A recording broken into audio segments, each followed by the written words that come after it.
نحمده ونصلي على رسوله الكريم أما بعد فأعوذ بالله من الشيطان الرجيم بسم الله الرحمن الرحيم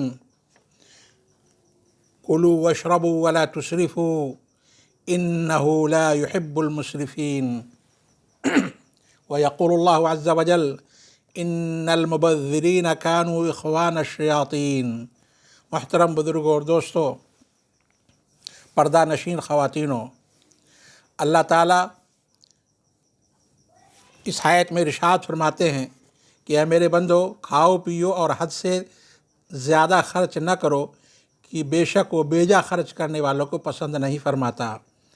دوسری جگہ ارشاد فرمایا کہ ان المبذرین کانوا اخوان الشیاطین، کہ فضول خرچی کرنے والے شیطان کے بھائی ہیں۔ محترم بزرگوں اور دوستو، شادی بیاہ ایک فطری عمل ہے، ہر مذہب میں پایا جاتا ہے۔ اسلامی نقطہ نظر کے مطابق نکاح برائیوں سے روکتا ہے، انبیاء کرام کی سنت ہے، شادی خاندان بڑھانے کی علامت ہے۔ اسی لیے اس موقع پر خاندان کے افراد کی خوشی قابل دید ہوتی ہے۔ گھر، خاندان، کنبہ برادری، رشتہ داروں میں سے ہر ایک کو خوش کرنے اور روٹھے ہوئوں کو منانے کی بھرپور کوشش کی جاتی ہے۔ اسلام ہرگز ایسے مواقع پر خوشی سے نہیں روکتا، بلکہ نکاح کے بعد دولہے کی طرف سے ولیمے کا اہتمام شرعی طریقے سے خوشی کا اظہار کرنا ہے۔ ہم لوگ دیگر بہت سی رسموں کی طرح شادی کی تقریبات میں بھی حد سے تجاوز کرتے ہیں اور جائز ناجائز، حلال و حرام کی تفریق کے بغیر ہر طرح کے اقدامات کرتے ہیں۔ عریانیت، فحاشی، ننگا پن، گاجے باجے، ویڈیو سازی، مردوں اور عورتوں کا اختلاط، غرضے کی ہر منکر کا کھلے بندوں ارتکاب کرتے ہیں۔ ہمارے ہاں یہ سلسلہ مگنی سے شروع ہوتا ہے۔ مگنی کی رسم رشتہ طے ہونے کی صورت میں ادا کی جاتی ہے، جس میں لاکھوں کے زیورات اور مہنگے ملبوسات تحفے میں دیے جاتے ہیں۔ مختلف قسم کے پکوان اور مشروبات سے مہمانوں کی توازو کی جاتی ہے۔ اسے ہم شادی سے پہلے شادی کی تقریب بھی کہہ سکتے ہیں، کیونکہ ایسی تقریب پر خرچ ہونے والی ایک بہت بڑی رقم سے متوسط طبقے کے ایک سے زائد شادیاں ممکن ہیں۔ ہم لوگوں نے مگنی سے شادی تک کے دورانیوں کو بھی درد سر بنا رکھا ہے۔ اس درمیانی وقت میں مختلف تہواروں میں عید، بقرعید پر مختلف تحائف کا تبادلہ بھی ہوتا ہے۔ شادی سے چند دن قبل ہی مہمانوں کا جم غفیر اکٹھا ہونا شروع ہو جاتا ہے۔ ہفتوں پہلے ہی مٹھائیاں اور دعوتیں اڑائی جاتی ہیں۔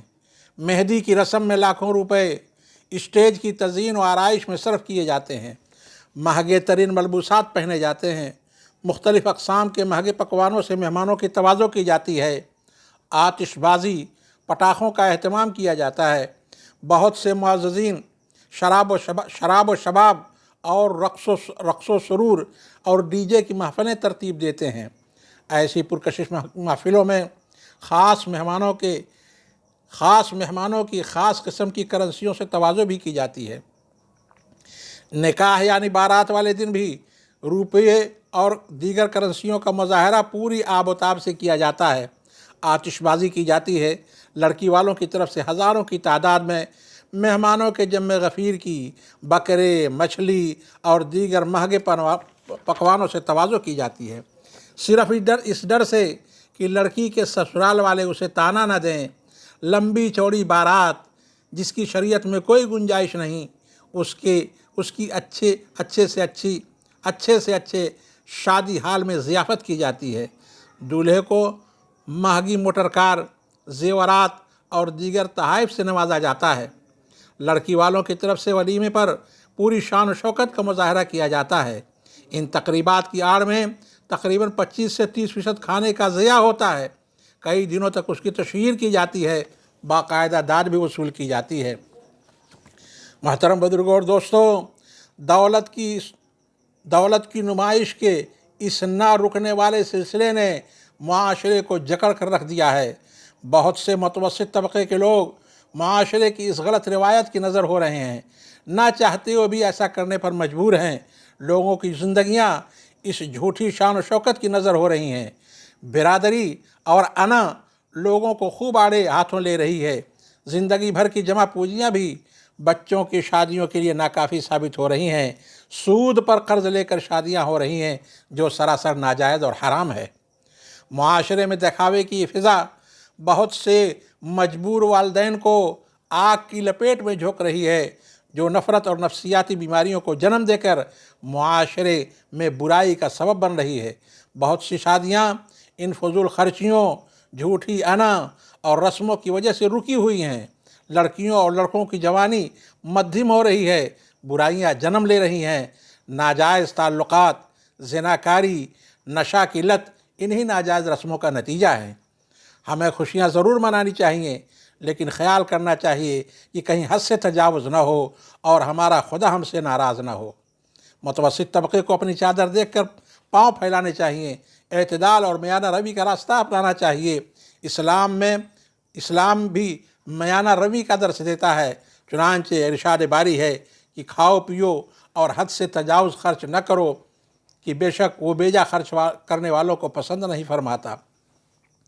بچوں کی اچھی تربیت کرنی چاہیے، انہیں ظاہری زیورات کے بجائے تعلیم و تربیت کے زیورات سے آراستہ کرنا چاہیے۔ جہیز کے بجائے جائیداد کی تقسیم میں عدل کرنا چاہیے، اور لڑکیوں کا حصہ جو اللہ تعالیٰ نے فرض قرار دیا ہے اسے پورا دینا چاہیے، اسے غصب نہیں کرنا چاہیے، اس کے حصے کو ہڑپ کر کے رب کریم کے ہم نافرمان نہ بنیں۔